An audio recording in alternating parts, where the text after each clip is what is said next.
Hey there, welcome back to Focus on Winning. This is Ashraf. So today I'll be talking about how to create websites that stands out, get found easily and make money. And to drop the value bombs on this topic, I have brought Joshua Maddux on the mic. He is the CEO of 95 Visual, a company that helps businesses and give its clients the advantage in their business needs. From managing web projects to building and migrating large web applications, he has helped clients establish and maintain a better web presence through information architecture, project management, and web strategy. Alright, let's get to it. So the real question is this: how would an entrepreneur like us, who literally start from nothing or has limited resources and yet still wants to build an empire, join Ashraf as he answers this big question so you can apply it too? Welcome to Focus on Winning.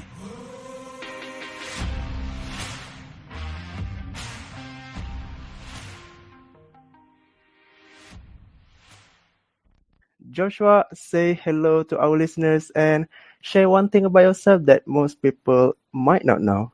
Hello, everybody listening. For me, I don't put this out there on like my business stuff much. My personal friends know this, but I have a autoimmune disease that is becoming more and more common now, called celiac, and so I avoid bread products like the plague. Wow. But it makes life interesting.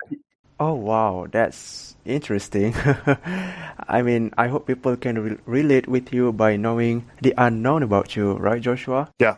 Alright, as I mentioned in the intro, we are going to talk about how to create websites that stands out, get found easily, and make money.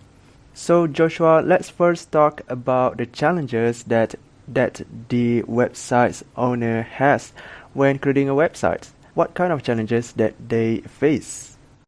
When a business is starting out, oftentimes what we hear is there's this old connotation of if you build it, they will come.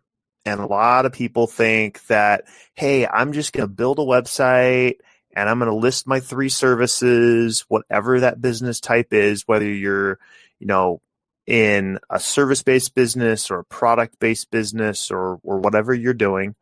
And people just assume that if I build a website, I'm just going to get an inflow of customers. People think the same about like building an app. If I build an app and I put it on the market, iOS or Android store, I'm just going to get users.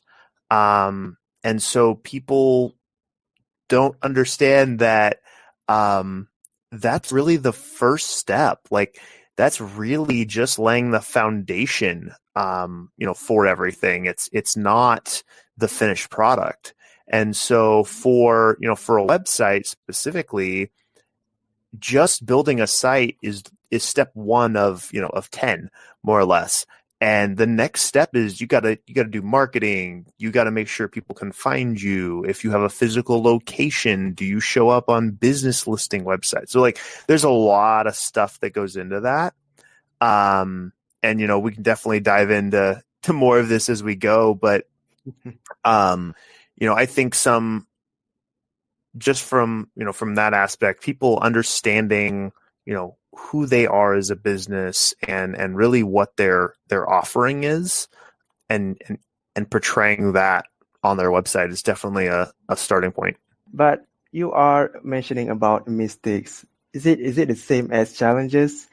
No. So I think, I mentioned, people think, if you build it, they will come type aspect. So I think one of the biggest challenges, that a small business or any type of business online has is there's so much competition.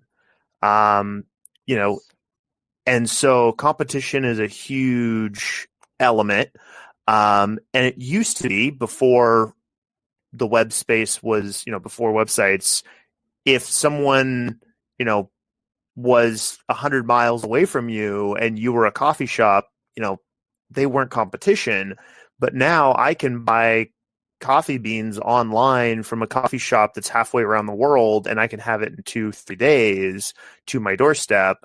And so now my local coffee shop is competing with a coffee shop. I'm in California, and so California coffee shop might be competing with a coffee shop in New York, which sounds crazy, but these are some of the challenges that we face in sort of the web space. And so the other element, I was actually just talking with somebody this week about this, was there's a lot of websites that people spin up where they're best coffee shops in Los Angeles, but they're these fake websites that are built just for content, just to provide backlinks, that the goal isn't to actually provide the top 10 best coffee shops. The goal is the number one coffee shop that's on the list actually is the one who's paying the bill. And so it's just a marketing scheme. And so it's sort of, there's definitely a lot of games that people play in the marketing realm. And Google, from like a search engine optimization, Google's always changing and adapting to that to help weed that out. So, I think a few challenges, talking those, back to that specifically, for someone who's getting started, sort of knowing where to start. That's a huge challenge.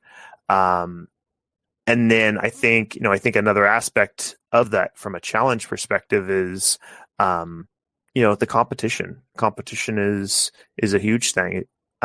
Even if you're sort of inventing a new space, I look at services like Uber and Lyft, and they were around for a while before they really started to take off. And people didn't trust them at first and that type of stuff. So the challenges that they will face is when they enter the market, and there will be like many competition like that, right? Same niches, same category, and that will make them feel down, feel not motivated. So how do you suggest to overcome that? One of the biggest things that we always suggest, is first, knowing who your customers are, knowing, who is that ideal customer. If you step into the space and you are a construction company, but you don't, you're starting a construction company and you don't know if you're going to do construction on a multi-million-dollar mansion or a restaurant, or what's your specialty. And so if you don't specialize and you don't really define that, then your customers don't really know who you are or what you have to offer, and it's going to be confusing for them. We look at websites all the time, and there's websites that we go to, and I'll spend 5 minutes on a website trying to figure out what the heck this company does, and I have no idea. Those are the businesses, that are going to lose at the end of the day. And so it's really about, defining who that customer is and getting started from that perspective. I would also say, I see a lot of companies that get super concerned about making sure they're on every single social media platform. And so day one, they start with, Facebook, Twitter, Instagram, Wow. and all these different platforms, but they're not utilizing any of them. And so, just start with one. Where are your customers? If you're, a restaurant, maybe Yelp is probably the first one to get on. And so it's really about knowing who your customers are, knowing where your customers are, and speaking to them directly. So for the listeners, know who your customer is and choose one platform and then utilize it. Because if you choose many platforms, you won't sell to anybody. Because there's also a saying that if you sell to everybody, you end up selling to nobody, right, Joshua? Yeah, exactly. So Joshua, maybe some of our listeners does not have a website yet, but now they already know what kind of challenges that they have to face, because you just point out some challenges like competition, right? And they also know how to overcome it, how about you take a process of creating a website that stands out? What makes a website unique? Yeah. So, for us, we are a custom design and development shop. And so for what we do for our clients is really taking them through a process that we've developed that walks through, figuring out or helping them figure out who's your ideal client. And then looking at the industry. What are industry trends? What are things that people aren't doing anymore that we need to steer away from? What are things that the industry, is really focusing on for whatever industry our customers are in? The other thing that we look at is things such as, for a website specifically, as a customer starts to, or as someone starts to build a site, looking at things such as call to actions, making sure your website has a clear call to action that drives someone to something. And so when someone hits the page, they should have a clear objective of, oh, I should book a discovery call with this company, or I should, read more about their products, or download this PDF, or whatever that call to action might be. And so the other thing I would say is start early. A lot of companies are like, well, I don't know if we're big enough for a website yet. Start now. It doesn't have to necessarily be perfect, but the earlier you get in on a website, the earlier you have that set up, the sooner Google will find you, and the sooner Google will start to rank you. And so have some basic content. You should always have a homepage. You should always have sort of an about page, a contact page, and then, a page about your products or your services, whatever you offer. And so those are sort of your main 4 pages on your website. And then from there, you can start to, add more pages as time goes on and continue to develop that. And then as a company is, creating that content, we do content creation for our clients. And as we're creating content for our clients, we think through, how would somebody find this? Someone who is looking for, a custom pool for their backyard may not be searching the specific terms that the owner of the business would think. And so if you are a business who is established and you have even 2 or 3 customers, ask your 2 or 3 customers, hey, how would you look us up online?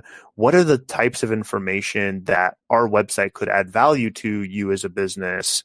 Having facts listed about, a product that's on your website may not necessarily convince someone to buy it, but having information about that product and how it's going to help that person, or the benefits that it adds, that's going to actually help ease somebody's mind and help them understand sort of the value in buying the product. All right, there you go. The part 1 series of how to create a website that stands out, get found easily, and make money.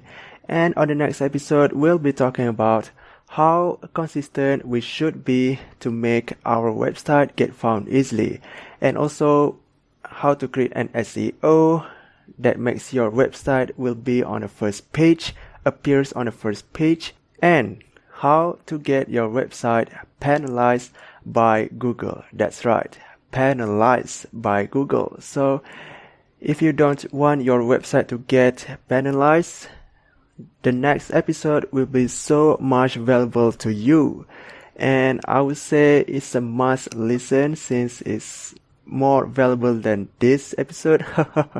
So anyway, until then, talk to you soon.